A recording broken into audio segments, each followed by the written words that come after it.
Hi welcome to code for you welcome next project में JavaScript project series. और हम यहाँ पे इस प्रोजेक्ट में फंक्शनैलिटी सीखने वाले हैं कि हम जावास्क्रिप्ट में एपीआई कॉल्स कैसे कर सकते हैं और उसके रिस्पांस के बेसिस पे हम डेटा को कैसे डिस्प्ले करवा सकते हैं जावास्क्रिप्ट प्रोजेक्ट्स में। ये हमारा शायद चौथा या पांचवा प्रोजेक्ट है। इससे पहले के जो प्रोजेक्ट्स हैं लोन कैलकुलेटर है, ठीक है, टेप कैलकुलेटर या फिर BMI calculator, simple calculator, digital clock, stop watch, ये सब प्रोजेक्ट्स आप यहाँ पे चेकआउट कर सकते हो। तो इस वाले प्रोजेक्ट पे आते हैं। कुछ नहीं करना, मैंने बस यहाँ पर एक एपीआई को कॉल किया है जो कि है आपकी यहाँ पे एक बहुत एक फेमस एक एपीआई है JSON placeholder dot typicode dot com और स्लैश यूजर्स। ये जो यहाँ पे जेसन प्लेस होल्डर है ये आपको एक फेक एपीआई देता है, मतलब ये फ्री फेक जेसन एपीआई है फॉर टेस्टिंग एंड प्रोटोटाइपिंग। तो इसका आप यहाँ पे यूज कर सकते हो। बहुत सारी एपीआईज हैं यहाँ पे, बहुत सारा डेटा आप यहाँ पे यूज कर सकते हो, जैसे टू डूज हैं, ठीक है। तो ये टू डूज का आप यहाँ पे यूज कर सकते हो। और हमारे पास यहाँ पे पोस्ट, कमेंट्स हैं, एल्बम्स हैं, फोटोज हैं, टू डूज हैं और यूजर्स हैं। मैंने यहाँ पे यूज किया है स्लैश यूजर्स का। तो जैसे ही आप यहाँ पे स्लैश यूजर्स लिखोगे तो ये 10 यूजर्स का एक एरे ऑफ ऑब्जेक्ट आपको यहाँ पे रिटर्न करेगा जिसको आप यूज कर सकते हो।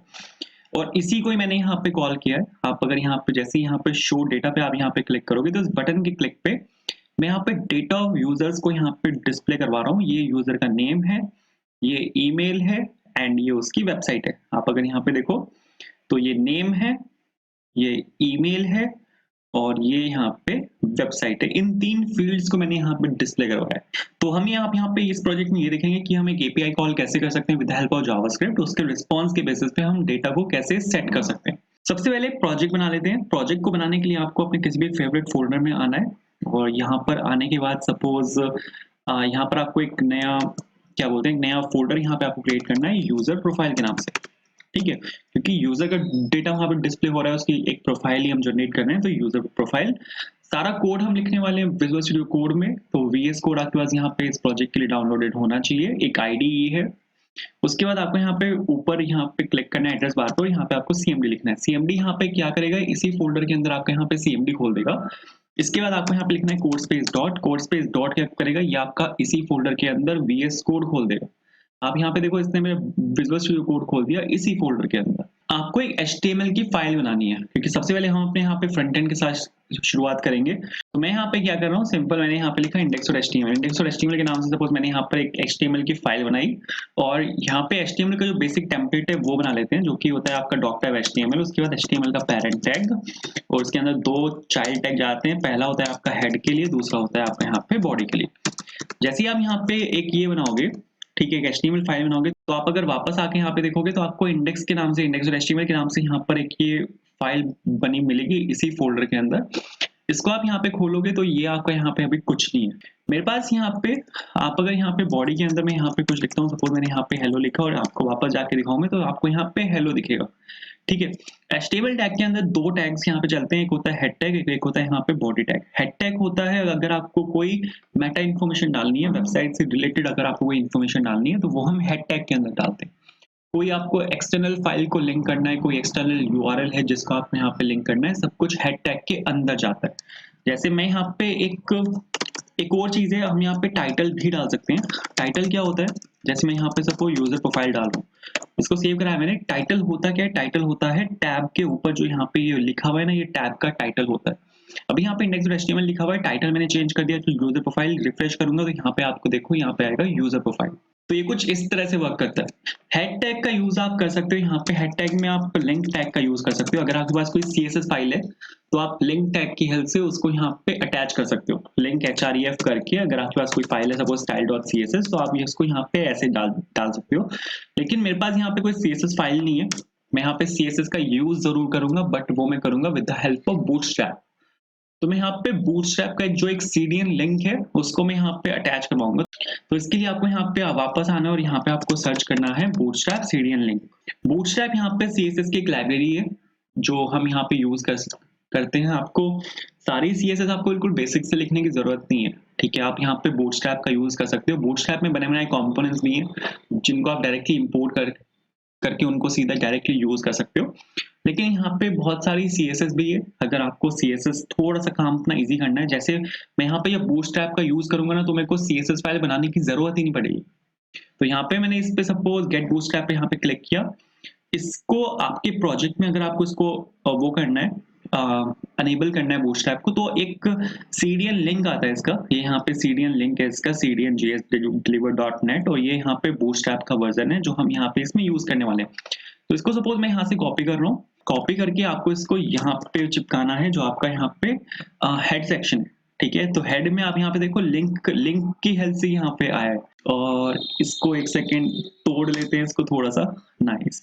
बूटस्ट्रैप आपके प्रोजेक्ट में अनेबल हुआ या नहीं हुआ उसको आप चेक भी कर सकते हो। हमारे पास यहाँ पे सपोज एक div टैग ले रहा हूँ मैं, ठीक है, और div के अंदर मैं यहाँ पे एक h2 ले रहा हूँ जो जिसमें लिख रहा हूँ सपोज यहाँ पे यूजर प्रोफाइल, ठीक है। एक सेकेंड थोड़ा सा टेम्पलेट क्रिएट कर लेते हैं, उसके बाद यहाँ पे करेंगे। आप अगर यहाँ पे वापस आओ नहीं तो मैं यहाँ पे यूजर प्रोफाइल है मेरे पास, और यहाँ पे मेरे पास एक बटन है जिसपे लिखा हुआ है शो डेटा। तो यहाँ पर मैं एक बटन भी ले रहा हूँ जिसपे लिखा हुआ है यहाँ पे शो डेटा। वापस आके अगर मैं आपको यहाँ पे दिखाऊंगा तो मेरे पास यहाँ पे यूजर प्रोफाइल लिखा हुआ है और यहाँ पे लिखा हुआ है शो डेटा। अब अपने पास एक क्लास चलती है बूटस्ट्रैप में जो कि होती है कंटेनर क्लास। तो क्लास में यहाँ पे डाल रहा हूँ कंटेनर के नाम से। कंटेनर क्लास आप देखोगे अपने आप मार्जिन और पैडिंग दे देता है। जैसे सपोज अगर मैं आपको यहाँ पे रिफ्रेश करूँ तो इसने मेरे को यहाँ से मार्जिन और पैडिंग दे दी। इसके बाद सपोज मेरे को यहाँ पे जो बटन का जो पूरा लेआउट है, लुक एंड फील है, उसको मेरे को यहाँ पे चेंज करना है। तो उसकी हमारे पास यहाँ पर एक क्लास है जो कि है BTN। यहाँ पे बूटस्ट्रैप की क्लासेस हैं, ठीक है। जैसे मैं आपको यहाँ पे रिफ्रेश करूंगा तो आप यहाँ पे देखो पूरा लुक एंड फील इसका यहाँ पे चेंज हो गया। मेरे को कलर चेंज करना है तो BTN डेंजर करके कलर आता है जो इसको यहाँ पे रेड कर देगा। आप यहाँ पे देखो ये रेड हो गया। और BTN सक्सेस आता है, सक्सेस क्या करेगा, इसको यहाँ पे ग्रीन कर देगा। आप यहाँ पे देखो ग्रीन हुआ है। BTN वार्निंग आता है, ठीक है, जो इसको यहाँ पे येलो कर देगा। आप यहाँ पे देखो ये येलो हुआ है, ठीक है। येलो का मतलब शेड है, पूरा प्रॉपर येलो नहीं है, ऑरेंज का शेड है उसमें, बट ठीक है। तो इस तरह से ये कुछ वर्क करता है। तो वो हमारा जो यूआई था वो बस इतना ही था। अब मेरे को यहाँ पे बटन के क्लिक पे एक एपीआई को कॉल करना है और फिर मेरे को डेटा को डिस्प्ले करवाना है।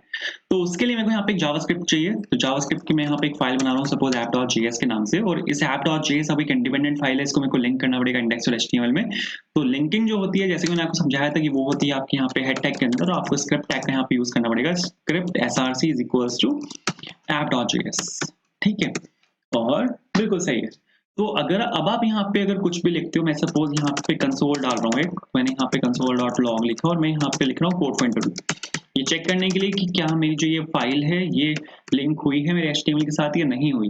तो उसके लिए आप अगर यहाँ पे कंसोल पे आके देखोगे, इसको रिफ्रेश करता हूँ तो यहाँ पे कोड फॉर इंटरव्यू प्रिंट होगा। ये जो कोड फॉर इंटरव्यू है ये आपके app.js से लाइन नंबर 1 से प्रिंट हुआ है। तो यहाँ पे जो मेरी ये फाइल है ये बिल्कुल यहाँ पे परफेक्टली चली है। अब मेरे को यहाँ पे क्या काम करना है, एपीआई कॉल करनी है मेरे को, और मेरे को एपीआई कॉल करनी है इस बटन के क्लिक पर। ये जो बटन है इस पे मेरे को एक क्लिक इवेंट चाहिए, जिसके क्लिक पर मैं यहाँ पे अपना जो एपीआई है उसको मैं कॉल कर सकता हूँ। तो इस बटन पे मेरे को एक एक्शन चाहिए जो कि होगा क्लिक एक्शन। तो सबसे पहले तो मेरे को यहाँ पे एक, आप यहाँ पे क्या कर सकते हो, इस बटन से ही डायरेक्टली इसको यहाँ पे फेच कर सकते हो, ठीक है। मेरे को इस बटन को यूनिकली आइडेंटिफाई करना पड़ेगा, बट यहाँ पे एक ही बटन है, ठीक है। मल्टीपल बटन्स अगर यहाँ पे होते तो मेरे को इसको यूनिकली यहाँ पे आइडेंटिफाई करना पड़ता, मेरे को इसमें पर्टिकुलर एक आईडी डालनी पड़ती, लेकिन यहाँ पे एक ही बटन है अपने पास, तो हम सीधा इसको बटन से ही फेच कर सकते हैं। तो यहाँ पे सबसे पहले तो मैं यहाँ पे एक फंक्शन लिख रहा हूँ जो कि होगा यहाँ पे window.onload के नाम से। ये वाला फंक्शन अपने आप यहाँ पे कॉल होता है। onload जो फंक्शन होता है वो विंडो के साथ अटैच होता है, और जैसे ही आपका जो app.js है वो डॉम में जाके इंसर्ट होगा, वो अपने आप onload फंक्शन को फायर कर देगा। तो आप अगर कोई ऐसी फंक्शनैलिटी चाहते हो कि जब आपका जो एप्लीकेशन है वो डॉम में इंसर्ट हो, तो उस टाइम अगर आप कोई फंक्शनैलिटी रन करना चाहते हो तो उसको आप डाल सकते हो window.onload के अंदर। मेरे को यहाँ पे क्या करना है, मेरे को यहाँ पे document.query सेलेक्टर करके और यहाँ पे जो बटन है आपका उस पर मेरे को एक ऑन क्लिक लगाना है। तो ऑन क्लिक आप यहाँ पे डायरेक्टली लगा सकते हो, और इस बटन के क्लिक पे मेरे को एक फंक्शन को कॉल करना है जो कि होगा यहाँ पे गेट डेटा फंक्शन। तो यहाँ पे मैंने क्या किया, सिंपल मैंने यहाँ पे गेट डेटा फंक्शन को कॉल कर दिया।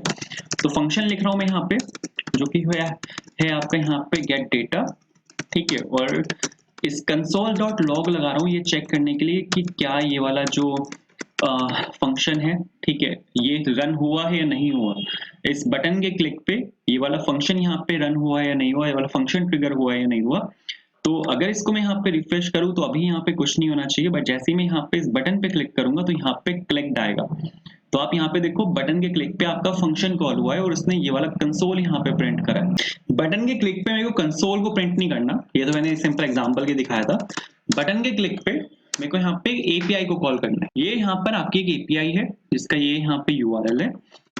तो suppose const API underscore URI, इसको मैं यहाँ पे सिंपल ऐसे डाल रहा हूँ इस वाले फंक्शन के अंदर। अब मेरे को एपीआई कॉल करनी है, तो एपीआई कॉल करने के लिए हमारे पास बहुत सारे यहाँ पे मेथड्स हैं। पहला जो मेथड है वो यहाँ पे रिक्वेस्ट फंक्शन है। जावास्क्रिप्ट में ना एक रिक्वेस्ट फंक्शन हुआ करता था पहले, अब तो डेप्लीकेट हो गया, ठीक है। तो हम रिक्वेस्ट फंक्शन का यहाँ पे पहले यूज करते थे और रिक्वेस्ट फंक्शन जो जो था उसकी हेल्प से हम एक एपीआई कॉल कर सकते थे, बट ये वाला फंक्शन अब डेप्लीकेट हो चुका है। इसकी रिप्लेसमेंट जो आई थी वो आई थी हमारे पास फेच फंक्शन। तो फेच फंक्शन हम यहाँ पे यूज करेंगे एपीआई कॉल करने के लिए, हम यहाँ पे फेच फंक्शन का यूज करेंगे। फेच फंक्शन जो होता है वो एक असिंक्रोनस रिक्वेस्ट होती है। जितनी भी एपीआई कॉल्स हैं वो असिंक्रोनस रिक्वेस्ट हैं, ठीक है। आप अगर यहाँ पे एक चीज देखोगे कि जो फेच फंक्शन है वो जावास्क्रिप्ट का पार्ट नहीं है। फेच फंक्शन जो है वो जावास्क्रिप्ट का पार्ट नहीं है, वो आपकी ब्राउजर की एपीआई का पार्ट है। अगर आपको मैं यहाँ पे दिखाऊं और यहाँ पे मैं सपोज विंडो लिखता हूँ ना, तो ये जो आपका विंडो ऑब्जेक्ट है इसके अंदर जितना भी कुछ है वो आपका जावास्क्रिप्ट का पार्ट ही नहीं है। जैसे क्लियर इंटरवल है, क्लियर टाइम आउट है और सेट इंटरवल है, सेट टाइम आउट है, और यहाँ पर आपको फेच फंक्शन भी मिल जाएगा। अगर आप यहाँ पे आओगे तो यहाँ पर आपको फेच फंक्शन भी मिल जाएगा। फेच फंक्शन जो होता है वो एक असिंक्रोनस फंक्शन होता है क्योंकि आपकी जो एपीआई कॉल्स होती है वो असिंक्रोनस होती है। जावास्क्रिप्ट का ये बहुत इंपॉर्टेंट कॉन्सेप्ट है, असिंक्रोनस जावास्क्रिप्ट, ठीक है। सिंक्रोनस वर्सेस असिंक्रोनस और असिंक्रोनस जावास्क्रिप्ट, और how JavaScript handles asynchronous request. ये कुछ बहुत इंपॉर्टेंट इंटरव्यू क्वेश्चंस भी हैं और ये बहुत इंपॉर्टेंट कॉन्सेप्ट्स भी हैं जावा के, जो आपको ये बताते हैं कि जावास्क्रिप्ट जो कि एक सिंक्रोनस लैंग्वेज है वो एक असिंक्रोनस रिक्वेस्ट को कैसे हैंडल करती है।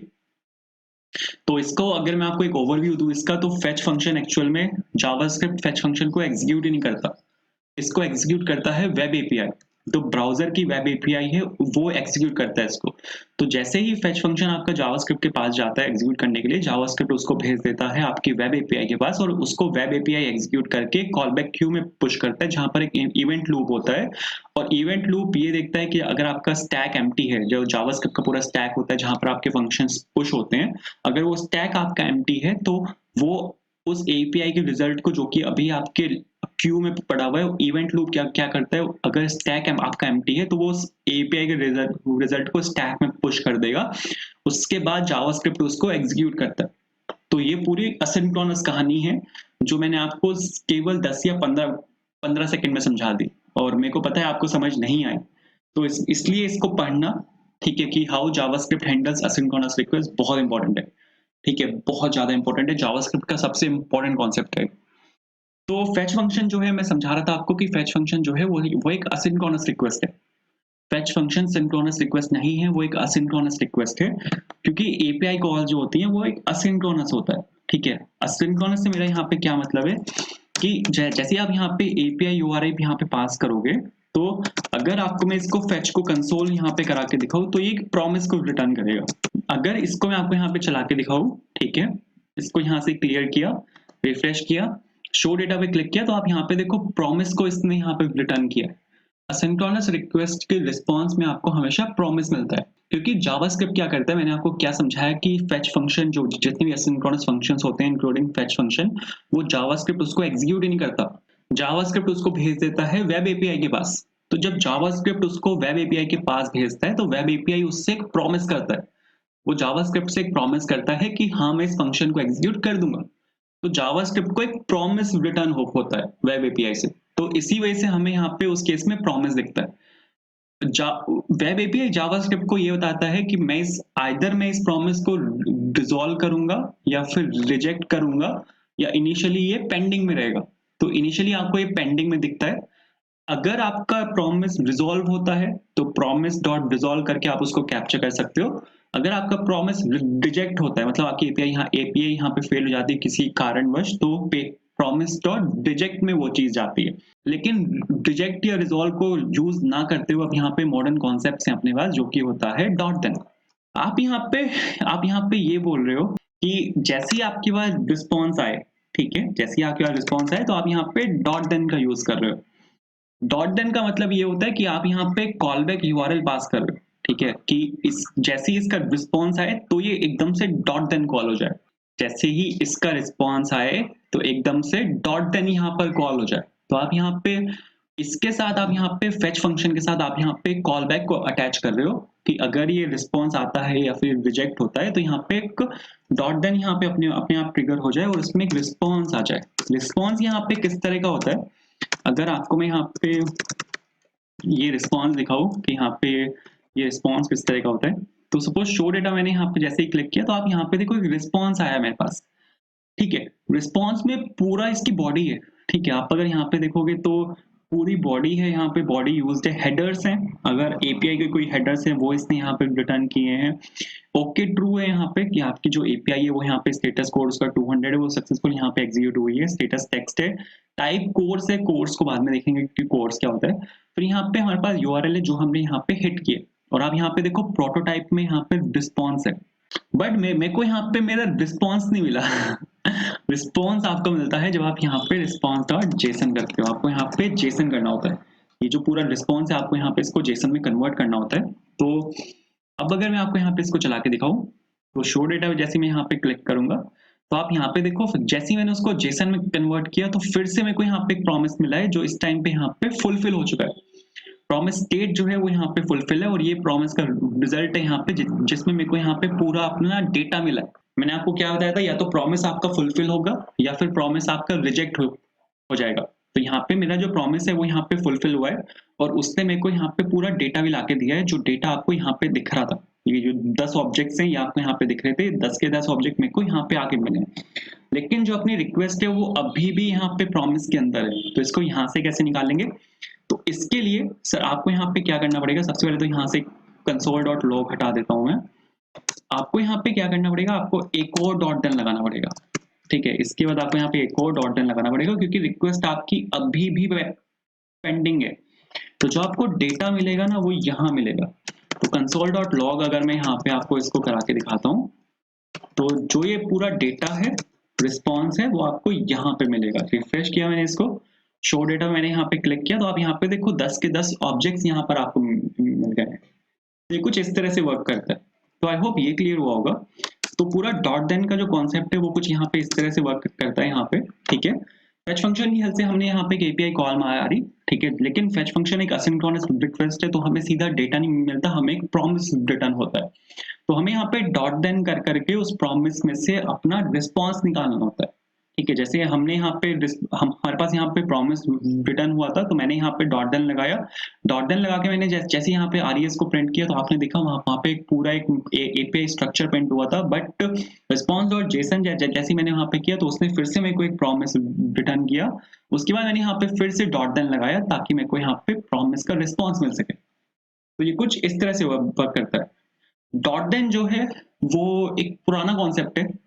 ठीक है, ES5 के जो कॉन्सेप्ट थे उसमें डॉट देन के एक रिप्लेसमेंट आ गई है जो कि है असिंक अवेट। तो अब आप यहाँ पे असिंक अवेट का भी यूज कर सकते हो instead of dot then. Async await का यूज कैसे होता है, आपको यहाँ पे सबसे पहले तो असिंक लगाना है। असिंक क्यों लगाते हैं बताता हूँ, और यहाँ पे आपको अवेट लगाना है। ठीक है, अब ये सब की आपको यहाँ पे कोई जरूरत नहीं है, आपको यहाँ पे सिंपल कॉन्स्ट और डेटा आपको यहाँ पे इस तरह से कैप्चर करना है इसको। मतलब जो सिंटेक्स है वो काफी यूजर फ्रेंडली है, डेवलपर फ्रेंडली यहाँ पे सिंटेक्स है इसके, वरना आप यहाँ पे यूज आप डॉट देन का भी कर सकते हो। ठीक है, तो अगर यहाँ पे मैं आपको रिफ्रेश करके दिखाऊँ शो डेटा पे, जैसे मैं आपको यहाँ पे क्लिक करूंगा तो आपको यहाँ पे सारा डेटा मिला है। तो रिस्पॉन्स अगर आप देखो अब भी आपके पास वही है। ठीक है, जो हमारे पास यहाँ पे रिस्पॉन्स था अब भी आपके पास यहाँ पे वही रिस्पॉन्स है। अगर आप यहाँ पे करते हो डेटा डॉट जेसन, ठीक है, डेटा डॉट जेसन अगर आप यहाँ पे लिखोगे तो आप यहाँ पे देखोगे ये आपको यहाँ पे प्रॉमिस मिला है और ये फुलफिल्ड स्टेट में है और ये चीज आपको यहाँ पे मिली है। ठीक है, तो एक सेकेंड इसको ले लेते हैं यहाँ पे रिस्पॉन्स और इसको ले लेते हैं यहाँ पे अपने पास रिस्पॉन्स। तो डॉट देन से क्या होता है, डॉट देन से ना यहाँ पे थोड़ा सा एक सेकेंड ले देते थे, तो उसमें को यहाँ पे लिया सपोज मैंने const data is equals to response dot JSON, और यहाँ पे फिर से आपको यहाँ पे एक अवेट लगाना पड़ेगा। ठीक है, चला के अगर अब मैं आपको यहाँ पे दिखाऊंगा, एक सेकेंड यहाँ पे डेटा को मैं प्रिंट करा लूँ, तो मैंने यहाँ पे सपोज लिखा console.log एंड डेटा। ठीक है, चला के देखते हैं। तो सपोज शो डेटा मैंने यहाँ पे क्लिक किया तो आप यहाँ पे देखो अब आपके पास यहाँ पे सारा डेटा आ चुका है। तो इसने क्या किया, असिंक अवेट ने यहाँ पे क्या किया कि जो सिंटेक्स था उसको थोड़ा इजी कर दिया। क्योंकि डॉट देन जो होता है ना आपका, वो काफी लंबा भी जा सकता है। हमने 2 डॉट देन लगाए थे, ठीक है, फेच फंक्शन के साथ हमने यहाँ पे 2 डॉट देन लगाए थे, लेकिन ऐसा भी हो सकता है कि डॉट देन आपका आगे बढ़ता ही चला जाए। तो जितना आपका यहाँ पे डॉट डॉट देन आपका यहाँ पे एक्सपैंड होता जाएगा, उतना आपका जो सिंटेक्स है वो कॉम्प्लेक्स होता जाएगा। तो असिंक अवेट ने क्या किया था, थोड़े से जो कॉन्सेप्ट है आपका, जो सिंटेक्स है आपको उसको उसने थोड़ा सा सिंपल किया था। तो आई होप ये आपको यहाँ पे क्लियर हुआ होगा। तो अगर आप मुझसे पूछो कि आपको यहाँ पे क्या यूज करना है, असिंक अवेट यूज करना है या फिर डॉट देन यूज करना है, तो आई विल सजेस्ट कि आप नए कॉन्सेप्ट्स का यूज करो। डॉट देन एक पुराना कॉन्सेप्ट है, तो यूज असिंक एंड अवेट। इसके बाद अब अगर आप यहाँ पे देखो, मेरे पास यहाँ पे एक पूरा ये एरे आया है। अब इस एरे को मेरे को यहाँ पे लूप करना पड़ेगा इसके अंदर से डेटा को निकालने के लिए। तो मैंने यहाँ पे इस एरे को यहाँ पे लूप किया, ठीक है, और मैंने यहाँ पे जो मेरे यूजर्स हैं उनको मैंने यहाँ से निकाल दिया। तो अगर सपोज मैं यहाँ पे आपको कंसोल डॉट लॉग करके दिखाऊं, मैं यहाँ पे सपोज यूजर लिखता हूँ सिंपल, तो आप यहाँ पे देखोगे मेरे पास यहाँ पे इस केस में जो 10 के 10 यूजर्स हैं वो अलग अलग यहाँ पे इस केस में प्रिंट होंगे। आप यहाँ पे देखो सारे यूजर्स मेरे पास यहाँ पे प्रिंट हो चुके हैं, या जैसे मैंने लूप किया सारे यूजर्स मेरे पास यहाँ पे प्रिंट हो चुके हैं। लेकिन अब मेरे को रिजल्ट को डिस्प्ले करवाना है। कहाँ पे करवाना है? HTML में करवाना है। तो मेरे को यहाँ पे एक div लेना पड़ेगा विद एन आईडी सपोज मैं यहाँ पे ले रहा हूँ रिजल्ट, ठीक है, और ये मैंने यहाँ पे आईडी ली और इस रिजल्ट के अंदर मैं अपना सारा जो मेरा रिजल्ट है उसको मैं यहाँ पे इसके अंदर अपेंड करवाने वाला हूँ। तो उसके लिए सर आपको यहाँ पे क्या काम करना है, आपको यहाँ पे सबसे पहले तो क्या आपको अपेंड कराना है, आपको यहाँ पे वो चाहिए। तो मेरे को यहाँ पे एक वेरिएबल लेना पड़ेगा। एक वेरिएबल यहाँ पे ले लेते हैं, लेट आउट के नाम से सपोज मैं यहाँ पे एक वेरिएबल ले रहा हूँ जो कि होगा मेरा यहाँ पे आउटपुट है, ठीक है, out is short for output. और मैं यहाँ पे क्या काम कर रहा हूँ, मैं यहाँ पे h2 के अंदर मैंने यहाँ पे क्या किया, एक h2 यहाँ पे मैंने टैग लिया और उस h2 के अंदर मैं यहाँ पे रिजल्ट को डिस्प्ले करवाऊंगा और मैं यहाँ पे लिख रहा हूँ डेटा ऑफ यूजर्स, ठीक है। और अगर आप यहाँ पे आके देखोगे, मैं यहाँ पे डॉक्यूमेंट डॉट क्वेरी सिलेक्टर मैंने वहाँ पे आईडी में रिजल्ट दिया था, तो मैं वहां से उसको फेच कर रहा हूँ डॉट हैश रिजल्ट लिख के। और यहाँ पे मैं यूज कर रहा हूँ इनर HTML का, इसमें मेरे को डेटा को सेट करना है। तो मैंने यहाँ पे यूज किया इनर HTML का और मैं यहाँ पे सीधा आउट को डाल रहा हूँ, ठीक है। वापस आके अगर आपको मैं यहाँ पे शो डेटा पे क्लिक करूँ तो आपको यहाँ पे नीचे दिखेगा डेटा ऑफ यूजर्स। इस चीज की मैं यहाँ पे बात कर रहा था, ठीक है, कि आपको यहाँ पे डेटा ऑफ यूजर्स दिखेगा। तो डेटा ऑफ यूजर्स मेरे को यहाँ पे दिखा है और अब मेरे को यहाँ पे डेटा को आपके सेट करना है। तो उसके लिए एक काम करते हैं, यहाँ पर मैं बना रहा हूँ एक अनऑर्डर्ड लिस्ट, ठीक है, बट वो ऐसे नहीं बनाना पड़ेगा। मेरे को अपना सारा डेटा इसी के अंदर डालना है। सारा डेटा इसके अंदर डालने के लिए मेरे को यहाँ पे out plus is equals to करना पड़ेगा कि मैं यहाँ पे डेटा को अपेंड कर रहा हूँ। उसके बाद मैं यहाँ पे यूज कर रहा हूँ टेम्पलेट स्ट्रिंग्स का। टेम्पलेट स्ट्रिंग्स का यूज मैंने पिछली वीडियो में समझाया था आपको कि टेम्पलेट स्ट्रिंग्स कैसे डिफरेंट है आपके नॉर्मल स्ट्रिंग से। यहाँ पर भी पता लग जाएगा आपको, उसका कोई दिक्कत नहीं है। यहाँ पर मैंने सपोज एक क्लास ली, ठीक है, और मतलब क्लास नहीं ली, मैंने यहाँ पर एक टैग लिया जो कि है यहाँ पे सपोज यूएल के नाम से, और मेरे को यहाँ पे एक li टैग चाहिए। तो li टैग मैंने यहाँ पर लिया और इसके अंदर मैं अपने डेटा को यहाँ पे डिस्प्ले करवाऊंगा। तो मेरे को यहाँ पे क्या डिस्प्ले करवाना है, मेरे को यहाँ पे नेम को डिस्प्ले करवाना है। तो जो मेरा यहाँ पे यूजर है उसका नेम है जो कि नेम फील्ड के अंदर है, उसको मेरे को एज अ वेरिएबल यहाँ पे कंकैट करना है। तो मैंने यहाँ पे डॉलर लगाया, कर्ली ब्रेस लगाए और यूजर डॉट नेम लिखूंगा मैं यहाँ। यूजर डॉट नेम यहाँ पे क्या क्या करेगा, वो एज अ वेरिएबल यहाँ कंकैट हो जाएगा। और यही फायदा है टेम्पलेट स्ट्रिंग्स लगाने का कि आप यहाँ पे डॉलर लगा के अपने वेरिएबल्स को कंकैट कर सकते हो। चला के अगर आपको मैं यहाँ पे इसको दिखाऊँ शो डेटा पे, जैसे मैं यहाँ पे क्लिक करूंगा तो आप यहाँ पे देखो मेरे पास यहाँ पे सभी जितने भी मेरे यहाँ पे वो है क्या कहते हैं नेम्स है यूजर्स के, वो यहाँ पे मेरे पास आ चुके हैं। इसके बाद मेरे को यहाँ पे अपने ईमेल को डिस्प्ले करवाना है। तो इसको सर यहाँ से कर लेते हैं कॉपी और 2 बार मेरे को यहाँ पे पेस्ट करना है। एक बार मेरे को यहाँ पे यूजर डॉट ईमेल लिखना है, तीसरी बार मेरे को यहाँ पे वेबसाइट को यहाँ पे डिस्प्ले करवाना है। तो मेरे को यहाँ पे लिखना है यूजर डॉट वेबसाइट। रिफ्रेश किया इसको मैंने, ठीक है, शो डेटा पे क्लिक करूंगा तो आप यहाँ पे देखोगे जो सारा डेटा है वो मेरे पास यहाँ पे आएगा। आप यहाँ पे देखो जो सारा डेटा है वो मेरे पास यहाँ पे इस केस में आ चुका है। लेकिन यहाँ पे इसको मेरे को एक लिस्ट की फॉर्म में देना है, मतलब ये जो यहाँ पे सारा डेटा है ये एक लिस्ट की फॉर्म में यहाँ पे डिस्प्ले होना चाहिए। तो एक क्लास चलती है, ठीक है, बूटस्ट्रैप की क्लासेस हैं कुछ, वो मैं यहाँ पे डाल रहा हूँ। अगर आपको एक लिस्ट बनानी है तो लिस्ट के लिए जो यहाँ पे क्लास है वो है लिस्ट ग्रुप, ठीक है।